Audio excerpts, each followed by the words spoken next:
Ever thought about being in the adult industry? For some, having control of their own content and branding have been successful endeavors. Exploiting the available technological and cultural trends currently available and having an eye on what's developing can be used to their advantage. But there are juxtapositions between the beautiful and the deadly in this industry one should be mindful of before going in. I'm going to touch upon some of the trends on the business side, pay rates, and health monitoring for all on-screen performers. I'll touch upon how social media has had a direct influence on adult content creation and distribution, causing business models to change out of survival for their brands. I am also going to touch upon some of the dark extremes like snuff films, child pornography, suicide, or even some who fall victim to human trafficking and a life in the sex trades. I'm going to offer some examples of those I've met and have known personally who have made a living as performers as well as on the back end of the industry. One success story, a few others, well, didn't turn out too well. I'm going to share with you the 2 times I've applied for work as a designer for different adult production companies, of which both experiences really turned me off. This episode is not about moral or political opinions. The purpose today was to give you a starting point for those who may have an interest in getting into that industry, so you could have a better base to start with when beginning your research to keep yourself safe. We only touch the surface of an industry that has allures and traps similar to the mainstream entertainment industry, but it can have more profound consequences. All that coming up. Welcome to Hollywood Unapologetic. My name is Orlando Delbert. I wanted to speak a little bit about filmmaking essentials, a truth about the good, the bad, and the grotesque side of pornography. I should mention before we get into it, I first wrote about some of what we're about to touch upon, success in filmmaking, in life, and how it applies as part of the new Hollywood generation when I was writing Pollyanna's tear-soaked Battlefields of Hollywood, a survivor guide against the cynicism and the hypocritical. We want to know your questions, comments, and suggestions you may have. Please write them below. Leave a thumbs up if you like what you see. Make sure to click on the subscribe button. Click that bell so you don't miss anything. Be sure to check out the videos in the playlist. New to film production? Start here. Be sure to watch all the way through. We're going to speak about a lot of things as part of being prepared. Remember, preparation is the key to you and your project's success. For those who don't know, pornography is the explicit portrayal of sexual subject matter. It applies to the depiction of the act rather than the act itself. It can be a lucrative enterprise if you're a producer of content, but the industry has a copiously grotesque underbelly different from the mainstream world of entertainment. It has been my observation that there are juxtapositions between the beautiful and the deadly in this industry. You can have physically attractive women choosing to create a brand for themselves and exploit the available technological and cultural trends to their advantage on one side. On the other, you find dark extremes like snuff films, child pornography, suicide, or even some who fall victim to human trafficking and a life in the sex trades. There's a crazy range of things that could happen in different corners of this industry, and it is extremely toxic as a whole for many. Before I go any further, I want to stress the importance of planning and being vigilant in your research. This is a theme I bring up throughout this series and my books because I strongly believe that your chances of success and longevity are increased by preparation. With that said, I don't want to get into discussing adult entertainment too deeply. I have included this topic because some of you watching this may consider working in the adult industry when times are tough. Don't say that some of you would never consider it. It's just something that crosses people's minds when they are hungry and looking for a solution. And in Los Angeles and other cities, some go looking in this direction for their solution. There are some misconceptions of the business side of this industry I will get to shortly that you should be aware of if you truly want to get into the adult industry. I will not get into moral or political opinions because I'm not trying to be on a soapbox. I just want those of you that are considering this to realize that this is a trap in itself and what you can easily be pulled into. This episode is not written as a scare tactic, but rather to inform you of what really is out there. It only touches the surface of an industry that has allures and traps similar to the mainstream entertainment world, but it can have more profound consequences. I've met so many young women who've come to Los Angeles to become film stars with no real plan, and some fall into this world either out of desperation or with an ignorance of what truly may be at stake. There are websites dedicated to false opportunities by fake casting directors and agents looking for fresh talent. Newspaper ads are often placed in local newspapers to hook women into auditions. They arrive and are asked for sex on camera with the false hopes of being discovered by a Hollywood producer. Desperate women are lured in by the possibility of earning thousands of dollars a day as an adult actress with the promise that content will only be seen by the production company's producers, which isn't so, of course. In the end, many of the women have sex on camera and unknowingly have their sexual acts broadcast online for the world to see. Yes, many of these websites are staged, but this scenario does happen. This is just one example of what occurs every day. I've heard stories of couples dating inside of their community, knowing that their husband or wife will be doing a scene with a warehouse filled with men later that day. Although they may be in an open relationship, Oftentimes, the relationship will eventually fall apart under the same stresses of a monogamous one. The reality of catching a sexually transmitted disease that may be incurable or can eventually kill you is part of your day-to-day business model. Condoms are already required in production adult films in California to protect against bloodborne pathogens like HIV, but many producers get away with not using them. At the time of writing this episode, California Department of Industrial Relations, Division of Occupational Safety and Health, have drafted new proposals on regulations to be voted on for the adult industry. This is in the hopes production companies of adult films will become safer and healthier workplace environments for performers by insisting on safeguards against disease or infection. It's also viewed as a way to set an example for the public to practice safe sex. The industry currently relies on the Performer Availability Scheduling Services program. Adult performers are required to be tested every 2 weeks for sexually transmitted infections and diseases, and then the lab results are stored in a private database. This allows producers to check availability when they want to hire a particular performer. This system does not disclose any details about any performer's condition. This proposal has received a lot of good and bad criticism. Many view these proposed guidelines to be unworkable on a production set, adult or Hollywood, and viewed as have been designed for medical situations. They're also viewed as bureaucratic overreach. Furthermore, this proposal is perceived as targeting a responsible and self-aware community in search of a scapegoat for the nation's failure of being adequately educated on sexual health. Many inside the adult industry already feel they have often been targeted for what the public does behind closed doors, and by default have become self-educators, which is not viewed by many as their responsibility. Some producers do create adult films as an educational product, but many consider what they produce as fantasy. What makes this dangerous is if producers are fearful of being fined for non-compliance, they may move production out of state altogether or go underground. This leaves performers to be at greater risk because they have no way to ensure his or her own safety, report complaints about wages or other violations that may be subjected to. This has a lot of performers worried. In addition to that, knowing you have a finite age window to make your mark and make a living adds pressure, especially if you're in front of the camera, although women over 40 have become more popular these days. Few men have told me they started out by performing in gay films and were paid less than women. Others have also told me men get paid $500 to $1,500 and women performing in a man-woman scene can range from $300 to $1,500 per scene. Women in an all-woman scene can range from $700 to $1,200 per scene. And depending on the particulars of what is done in front of the camera, the performers can make even more. Most of the performers I've spoken with were somewhere in the middle range. The ones that are making the good bucks are, of course, well-known performers that have built a brand around themselves and can work almost every day. Becoming famous and a mainstream name is everything, and it's not easy to achieve. Even actresses with a fan base have had a hard time getting to that level. The first time she is captured doing certain acts on camera, she may be able to get paid a little better, but that's only if she has a recognizable name, with some exceptions. Unlike professional athletes or performers that may make millions through salaries and endorsement deals, the people working behind the scenes in this industry can earn the same range of money that can be made in the mainstream entertainment world and live with all of the same pressures and pitfalls I've mentioned thus far in the series. From what I've seen for graphic artists and picture cutters, the pay is considerably less with no health or medical benefits one would get as being part of a trade union. I don't know if that holds true for office personnel.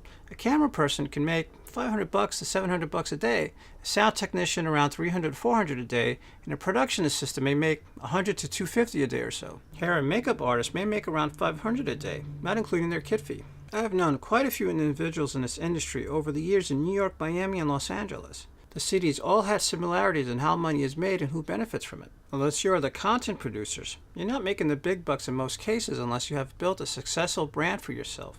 For the motivated and business-minded, there's still a lot of money to be made if you are smart and willing to adapt to the needs of the marketplace. That is why lesbian, amateur, and fetish films have become popular niches for the content creators. But times are changing. Something many are not aware of outside of the adult community is that the pornography industry is facing somewhat of a dilemma. With the introduction and ever-growing availability of free adult content online, the adult industry has taken a huge hit. 3/5 of the 700 million to 800 million individual porn pages online are in America alone. In the United States, the major porn studios have dropped from 200 to 20 since the explosion of aggregated link listings and thumbnail galleries on free websites. As the internet became faster, Videos replaced photographs and then became the tube sites, knockoff YouTube-like websites for pornographic content. These sites allowed for thousands of clips to be searchable, most of which for free and many pirated, which has taken a toll on numerous of the subscription-based sites that were thriving just years before. And in many ways, the identity of the industry itself has been taken away because of the advancements in technology and changes culturally as well. Greater access to content through mobile devices from streaming online services and websites, as well as the proliferation of free tube sites, have made the big money of the past harder to come by. In fact, many can say the adult industry is a low-margin business to be in today. It was estimated that worldwide industry revenue was in the $40 billion to $50 billion range prior to the explosion of tube sites, and believes have fallen at least by 3/4 since. Also, third-party platforms like Facebook, Twitter, and Pinterest have taken away readership from magazines, both print and digital, and have become sources of information themselves and have their own guidelines on nudity they will allow, if any. With the popularity of mainstream social media outlets and the availability of content directly to mobile devices, the openness of the internet has become far more restricting in how the distribution possibilities of pornography can be achieved. Think of it as driving your car on a 2-lane highway and there's a small tunnel directly ahead of you. You're not entirely sure if you're going to fit your car into. Once you're in the tunnel, the walls push closer inwards the further you go. This analogy is how many in the business side of the adult industry see their distribution options to currently be. This in turn has caused some content creators to go mainstream, as evidenced by Playboy magazine to become more PG-13 as planned for their March 2016 issue, a first since the magazine's launch in 1953. Some of the larger adult content creators are headed in the same direction. Playboy.com launched their website the previous year after making its content safe to be viewed at work, averaging around 16 million unique viewers per month, up from around 4 million prior to the relaunch. This is in part due to their average reader dropping from the age of 47 to 30, a demographic that is very much comfortable spending time on social media. And for the magazine to survive, it was under a lot of pressure to conform to the community standards of those social media platforms. Ironically, there's a similar conservative views Playboy founder Hugh Hefner felt he was rebelling against when he first published Marilyn Monroe's nude centerfold in 1953. This is relevant because for anyone who wants to be producing their own content, they have to find their audience through puritanical social media platforms. Or better said, their audience needs to be able to find the content of adult fare that has a shareability to what is allowed. This has changed how some producers are creating their content because now they have different rules to follow made by the traffic brokers of the social media outlets they have not set for themselves. This has affected performers directly because prior to this latest hit to the industry, some performers were paid around $1,500 an hour and in some cases are now paid $500 an hour. Some producers additionally feel pressure to produce content of a more extreme nature in the hopes to be more competitive. I've witnessed some of the talent get caught up in the excitement of somewhat anonymous sex in the very beginning and then hating themselves a year or two later, realizing that their lives have been lost to this forever. Some of them use a little bit of notoriety they possess and end up stripping. This can be quite lucrative, especially on a tour like a rock band, with merchandising and autographed instant Polaroid prints available for sale. In the long run, it eventually takes its toll. I've seen some fall victim to addiction and even die. I knew one performer who at the height of her career crashed a Corvette only to shoot herself afterwards because she couldn't bear having her nose broken. I knew 3 women that became heroin addicts in New York that turned to prostitution and pornography as means to make money, all of which have passed away, one from contracting AIDS and the other 2 from overdosing. And the stories just keep getting worse and worse. I met an actress in New York that made a realistic plan. Barbara and her husband decided at a young age to make films together. They realized they had control of the money flow and their own success if they were producing their own products. They decided that they would sleep together on camera and limit their scenes with another 3 actresses they had already had relationships with. They produced a number of films together over the course of 6 months. They gradually released their films for the next year and a half, building their brand and a loyal following. Famous mainstream actor was arrested at the high point of her popularity for masturbating in a public movie theater to one of her films. This catapulted her brand even further into the limelight in mainstream media. They worked the conventions and exploited the public relations machines the best they could. During that time, Barbara got in the gym and worked out with a goal in mind. Once her name reached a new pinnacle, she went on tour for the next year.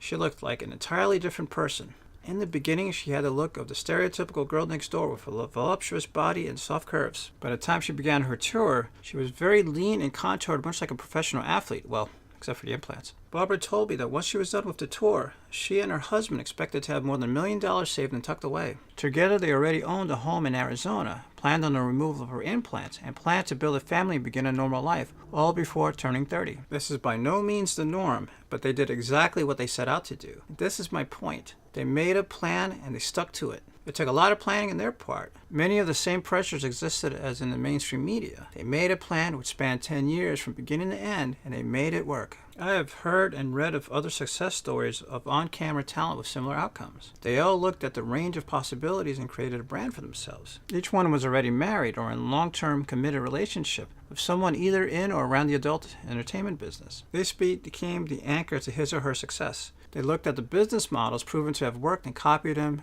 the best that they could. These success stories, however, are not at all the norm in this business. Many are sucked in by the allure of fame and fortune, honestly believing this can somehow lead to being a mainstream movie star. Sure, anything's possible, and for some this has happened to a certain level of realization, but many end up stripping somewhere for 10 or more years just struggling to get by. One of the things I've heard from every female and quite a few males I've met inside of the adult industry is that there has been a degree of desensitization to sex. This is part and due to the kind of exposure of being around the adult industry for 8 hours or more of the day, every day.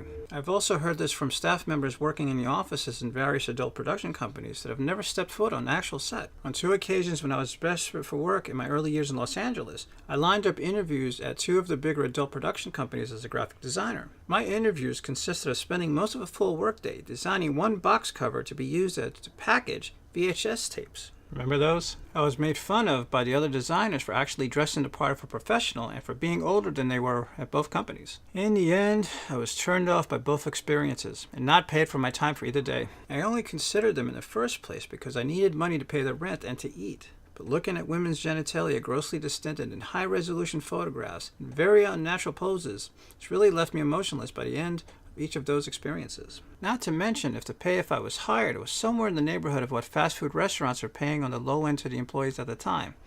I left both places somewhat numb. Is my speaking about the juxtapositions between the beautiful and the deadly in the adult industry make sense? Does my speaking about the same pressures and pitfalls the adult industry has as the mainstream entertainment industry make sense? Or the way tube sites and social media have had direct impacts on subscription-based websites on the identity of the industry as a whole? If any of this does, write #NewHollywoodGeneration in the comments below. That's #NewHollywoodGeneration. I have a lot more coming. One of my friends from school came to Los Angeles to be a picture cutter but couldn't find work. After 6 months, he ended up being a cameraman for one of the lower-end adult production companies. He told me one of the last days at this one particular production company, he was shooting an orgy scene with 12 people in it. When they broke for lunch, the whole mob stood up as one and went right to the craft service table. To this day, he has not been able to eat chicken from KFC or any kind of food that comes in a bucket for that matter, after seeing the men's testicles dangling among the fried chicken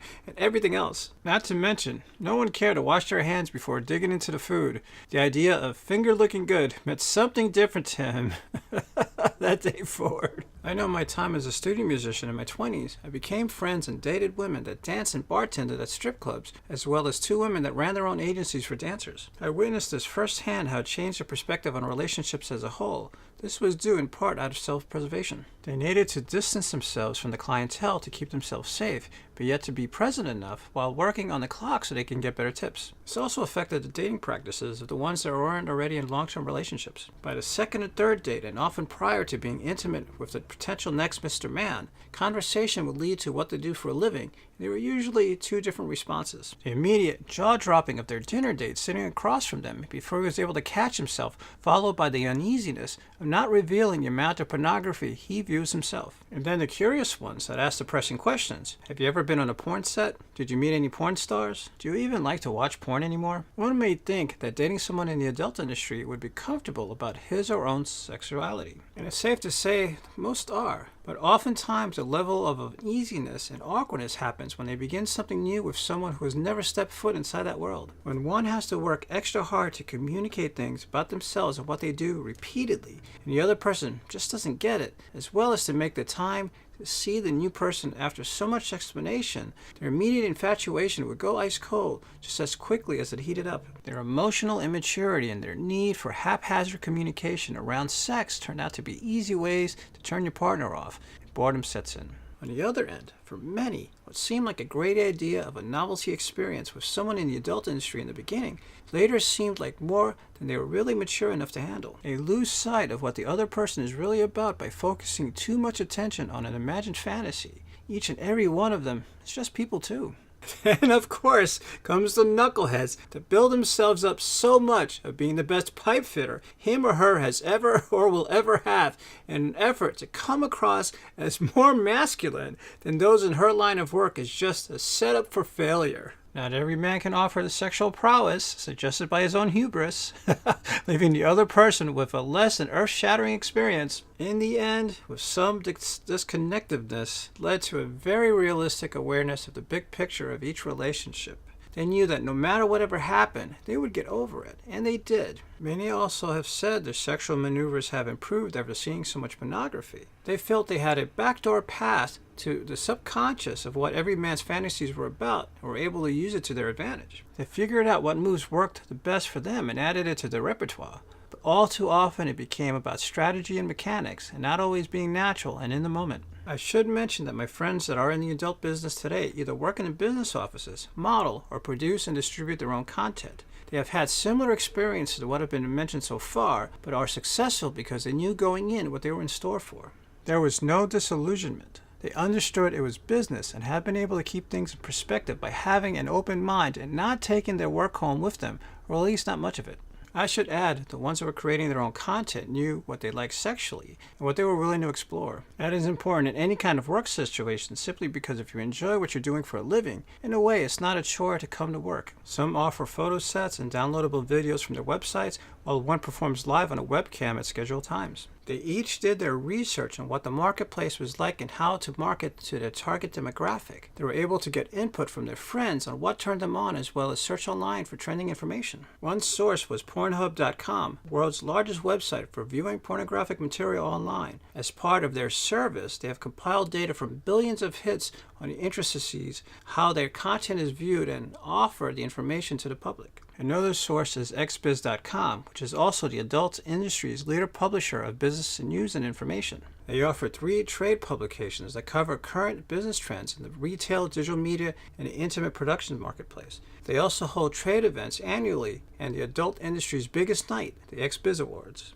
One thing the adult industry has been good at in the past was developing new technologies and business models to provide content to the public. The industry learned early on the significance of traffic and data and how that translates into revenue, especially when it comes to affiliate programs. Tracking software was developed to make sure each visitor who clicked on a banner on one website was redirected to a paid site and became the basis of much of the online adult industry. The data helped refine the usage of targeted ads. These same businesses often have to be mindful of laws on the local and national level depending on whether they are delivering content or goods to be purchased. For example, due to the international nature of the internet, it is only the laws of someone's own country and state that apply to the distribution of pornography. There is not a set of established laws governing the distribution of adult content on the internet in the United States, but individual states have laws regarding the distribution of adult films and photography. Some states have strict restrictions overseeing internet commerce. The only federal law governing adult websites is Statute 18 U.S.C. 2257. This law requires producers of any adult material to retain their records showing that all performers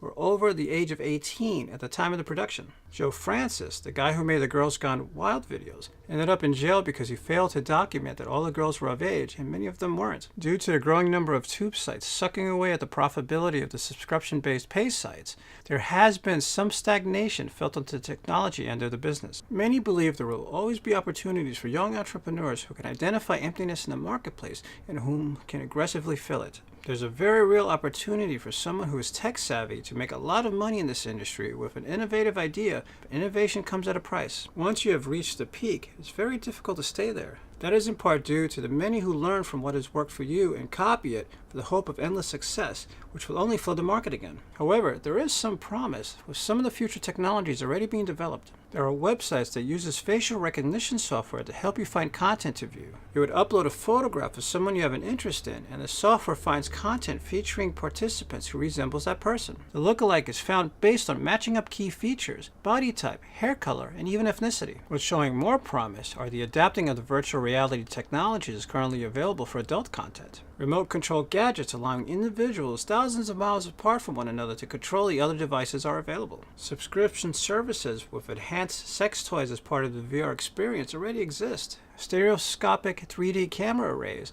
and 180-degree and 360-degree views are all part of tools that are being experimented with, and some are already here. These are all in an effort to take the viewer away from the constraints of the screen they are sitting in front of and giving you a completely immersive experience.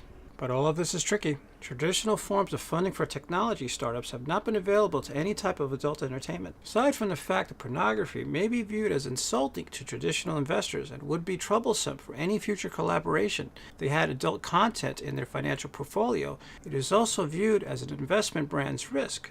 Online advertising drives much of the current business models for adult content, and to a tech investor looking for an innovative project to invest in, is not seen as very attractive and perceived as a possible financial risk. YouTube and Facebook have already made available support for 360-degree video. Many believe some of the tube sites will follow once 360-degree video becomes more commonplace, and some have already arrived. It's expected that this will lead to more adult content produced to create VR content as well. There are different genres of films inside the adult industry. There are many commonly considered fetishes, and they cover a wide range of interests. A fetish is often something specific needed for sexual gratification. The word fetish originally meant charm, which originated from the 15th century Portuguese word fetisho, which meant false power, object of charm. To the Portuguese in those days, the fetishists were those who worshipped the unusual. A fetish involved the transfer of power from an original source onto a substitute. Later, a fetishist was someone who operated outside the circle of what is characteristically considered normal. There are many types of fetishes today that the adult industry creates content for.